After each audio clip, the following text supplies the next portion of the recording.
আমি একজন social media influencer. আমার ভিডিও আপনারা দেখে থাকবেন সোশ্যাল মিডিয়ায় অনেক কিছুই। সচরাচর আমি ফেসবুক লাইভে আসি না, আসতে ভালোবাসি না, কিন্তু আজকে আমি বাধ্য হয়েছি লাইভ করতে, কারণ আমার মনে হয়েছে কিছু জিনিস আপনাদেরকে জানানো দরকার, বিশেষ করে মেয়েদের জন্য। আমার ছোটোবেলার বন্ধু অরিন্দম আজও একজন প্রতিষ্ঠিত ডাক্তার। আমার কিছু শারীরিক সমস্যা হয়েছিল যেগুলো আমি ওর সাথে শেয়ার করি, এবং ও অদ্ভুতভাবে আমার কাছে সেই শারীরিক সমস্যার ছবি চায়। বলতে গেলে খানিকটা জোর করেই, আমি দিতে চাইনি কিন্তু জোর করেই বেশ অশ্লীল ধরনের ছবি আমার থেকেও চাইতে শুরু করে। আমার এটাই বলার যে একজন ডাক্তারের কাছে কি আমরা মেয়েরা নিরাপদ নই? ডাক্তাররাও এরকম করছে। আমি তার জন্য এই লাইভটি করছি, যাতে মেয়েদের কাছে এই ইনফরমেশানটা আমার থ্রুতে পৌঁছায়। না, আমি আর চুপ থাকবো না, একদম না।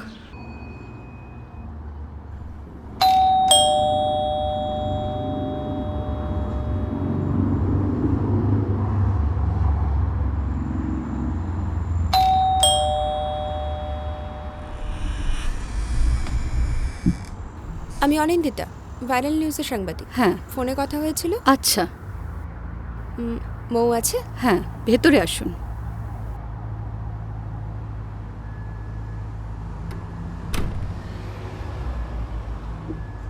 বসুন।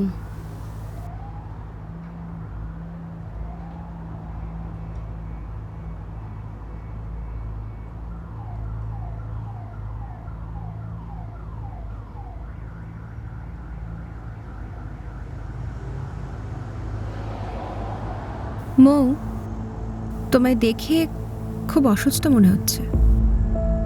তুমি যদি চাও আমরা অন্যদিন কথা বলতে পারি। না না, আপনি বসুন। ও মানসিকভাবে খুব ভেঙে পড়েছে। ও কথা বলতে চায়।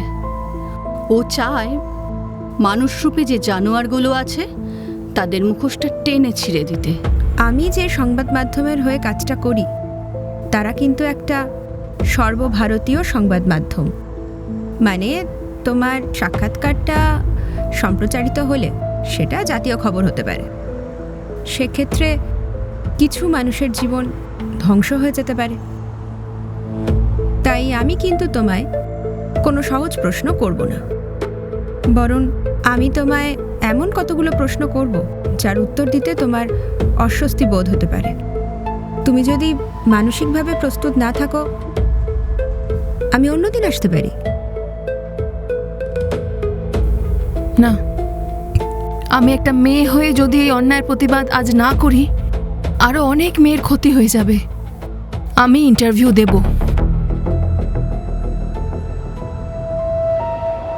বেশ, তাহলে প্রথমেই তোমার কনসার্ন নিচ্ছি। আসলে কারোর ইন্টারভিউ নেওয়ার আগে তাকে নিয়ে আমাদের টিম একটা রিসার্চ করে, তোমাকে নিয়েও করেছে। সেক্ষেত্রে কিন্তু কিছু অপ্রয়োজনীয় কথা, অপ্রিয় কিছু কথা উঠে আসবে, অপ্রিয় কিছু প্রশ্ন। তুমি যদি চাও তুমি তার উত্তর নাই দিতে পারো। ইনফ্যাক্ট তুমি চাইলে আমরা এই ইন্টারভিউটা সম্প্রচারও করব না। আসলে কারোর পক্ষ নেওয়াটা আমাদের কাজ নয়, সত্যিটা খুঁজে বের করা আমাদের কাজ। কিন্তু প্রশ্ন এড়িয়ে গেলে সত্যি খোঁজা যায় না, তাই না? সো তুমি প্রস্তুত? বেশ, আমার প্রথম প্রশ্ন, ডক্টর অরিন্দম তোমার স্কুল লাইফের বন্ধু ছিলেন, তাই তো? বন্ধু? না, ও আমার কোনোদিনই বন্ধু ছিল না। হ্যাঁ, ক্লাসে ওকে অনেকেই চিনতো, কিন্তু ওর সাথে কেউ মিশতো না। কোনো গ্রুপ না, কোনো আড্ডা না, সবসময় বই আর বই। আমার খারাপ লাগতো, দেখতাম একটা ছেলে একা বসে রয়েছে সারাদিন, তাই মাঝে মাঝে গিয়ে একটু কথা বলতাম, ব্যাস সেটুকুই। তার মানে তুমি বলতে চাইছো যে তোমাদের ব্যাচের কেউ ওর পাশে দাঁড়ায়নি? একজনও না। আগে ভাবতাম ও বোধহয় অসামাজিক, কিন্তু আজ বুঝতে পারছি আমরা ভুল শব্দ ব্যবহার করতাম। ও অসামাজিক নয়, আসলে আমরা ওকে কেউ চিনতেই পারিনি। আর আর সব থেকে কষ্টের কি জানেন, আমি ওকে বিশ্বাস করেছিলাম। হ্যাঁ, হয়তো একজন বন্ধু হিসেবে নয়, কিন্তু একজন মানুষ হিসেবে তো আমি ওকে বিশ্বাস করেছি। কিন্তু ওর ওই মেসেজগুলো দেখে না আমার গা ঘিন ঘিন করে ওঠে।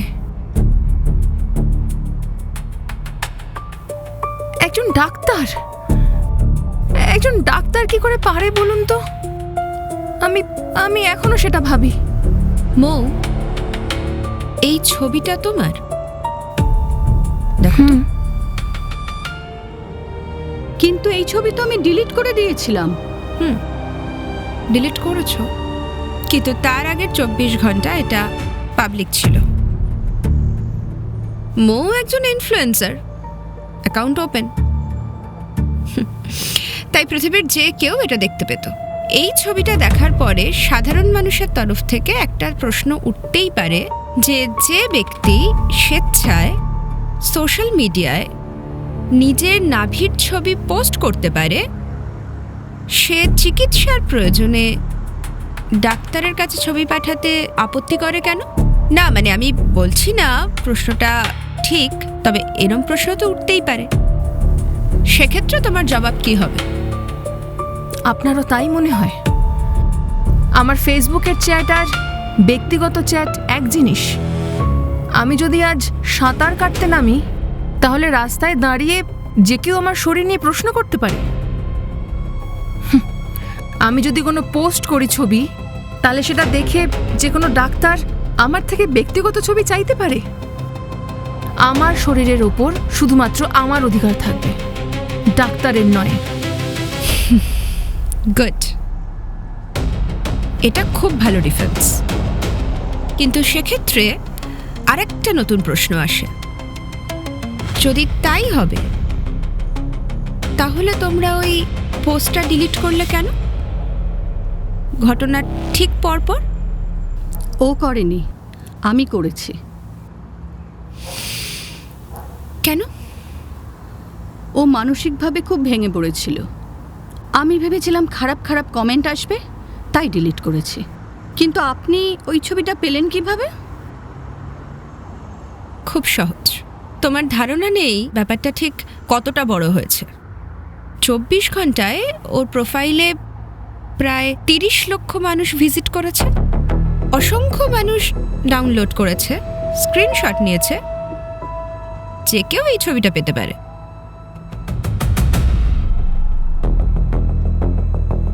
এই স্ক্রিনশটটা আমাকে ডক্টর অরিন্দম পাঠিয়েছেন। এই যে দেখো, এইখানে, এখানে এবং এখানে, এই 3টে জায়গায় তোমার তরফ থেকে করা মেসেজ ডিলিট। কেন? আমি তখন শকের মধ্যে ছিলাম, আমার মাথা কাজ করছিল না। আমি কি বলছি, কি করছি, আমার তখন কিচ্ছু জ্ঞান ছিল না। আমি তাই পরপর মেসেজ ডিলিট করতে থাকি। আমি ছুটে আসি, ওকে থামাই, ওকে বলি যে তুই মেসেজগুলো ডিলিট করিস না। এই মেসেজ ডিলিট করলে এই লোকটা অনেকের ক্ষতি করে ফেলবে, ওকে এক্সপোজ কর।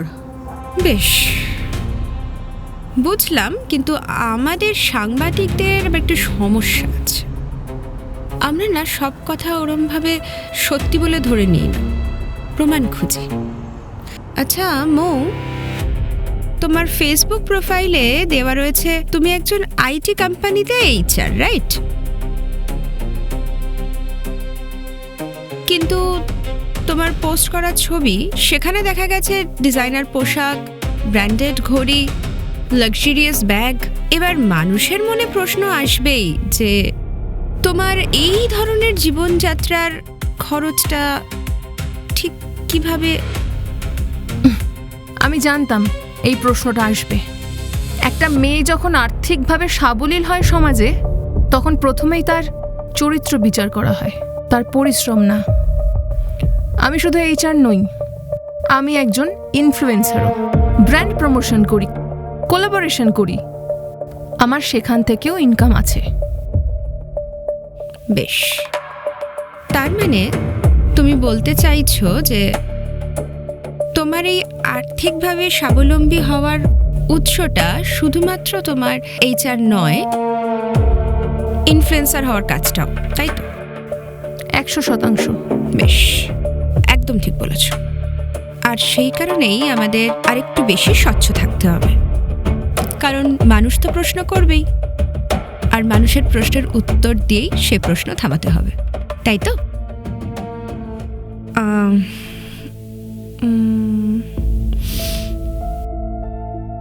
মৌ, এইগুলো হচ্ছে, তুমি হাতে নিয়ে দেখতে পারো, দেখো।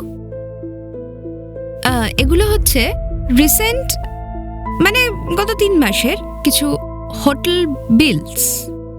নিউ টাউনের আশেপাশে বেশ কয়েকটা 5 তারা হোটেলস। এর মধ্যে কিছু হোটেলে তোমার পরিচয়পত্র ব্যবহার করা হয়েছে, তোমার নামের এন্ট্রি আছে, এবং বেশ কতগুলো জায়গার সিসিটিভি ফুটেজে তোমাকে দেখা গেছে। 1 মিনিট, আপনি কি বোঝাতে চাইছেন? আমি কিছুই বোঝাতে চাইছি না, আমি শুধুমাত্র প্রশ্ন করছি, কারণ এই প্রশ্নগুলোই কদিন পরে অন্য কেউ করবে।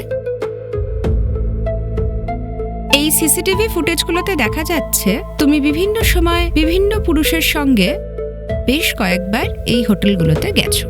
এর কোনো ব্যাখ্যা?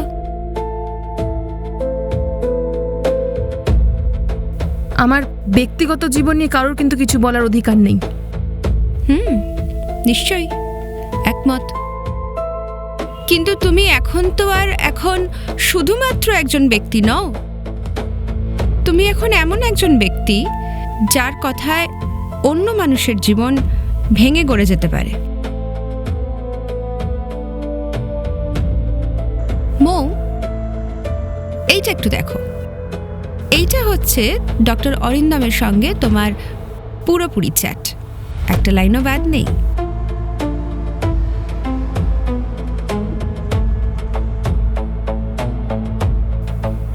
অসম্ভব। এইটা করতে আমাকে police, cyber cell, crime branch কোথাও যোগাযোগ করতে হয়নি। আসলে কি বলতো, ইন্টারনেটের দুনিয়ায় একবার কিছু গেলে পুরোপুরি সেটা ডিলিট করে দেওয়া অসম্ভব, ব্যাকআপ থাকে। দ্বিতীয় ভুল যেটা তুমি করেছো সেটা আরো মজার। 1 মিনিট।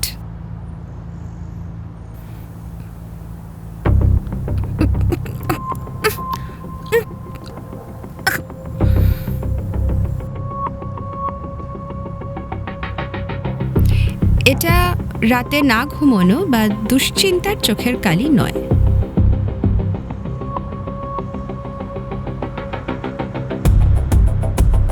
উনি বোধহয় প্রফেশনাল মেকআপ আর্টিস্ট না?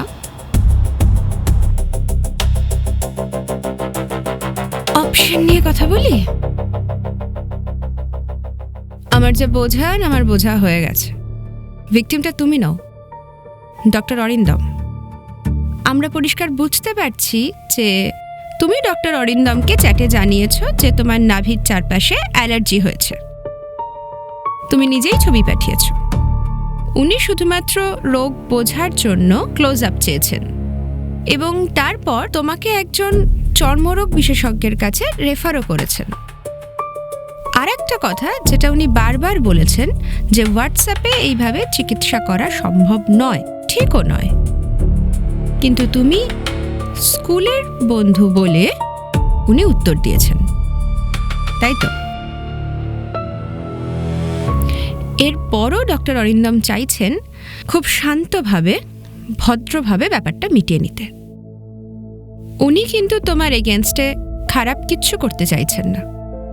আমি তোমাকে 2টো পথ দিচ্ছি। 1, তুমি আর একটা লাইভ করবে, বলবে আগের লাইফে পুরো চ্যাট দেখানো হয়নি, ডাক্তারের কাছে ক্ষমা চাইবে, ঠিক আগের পোস্টটা যেভাবে ভাইরাল হয়েছিল। আর 2, ডাক্তারবাবু যদি কোনো আইনি পদক্ষেপের কথা ভাবেন, সেক্ষেত্রে ডিজিটাল অফেন্স, মানহানি, প্রতারণা, মানে সবটা মিলিয়ে ব্যাপারটা তোমার নিয়ন্ত্রণের বাইরে চলে যাবে। আপনি আপনি কি মনে করেন আমি আমি এগুলো ইচ্ছা করে করেছি? আমি কি মনে করি সেটা গুরুত্বপূর্ণ নয়, গুরুত্বপূর্ণ হলো প্রমাণ কি বলছে। প্রমাণ বলছে এই ক্ষেত্রে একজন মানুষের বিচার হবার আগেই সোশ্যাল মিডিয়া তাকে দোষী সাব্যস্ত করে ফেলেছে। ভাবো ভাবো, তোমার কাছে ভাবার সময় আছে, তবে খুব বেশি সময় নিও না। এটা জানো তো, মিথ্যে যত তাড়াতাড়ি ছড়ায়, সত্য তত তাড়াতাড়ি ঘুরে আসে।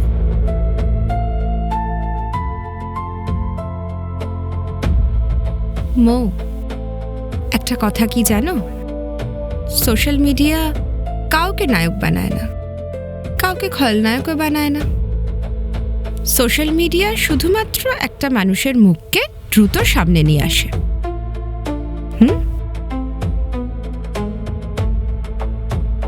চলি।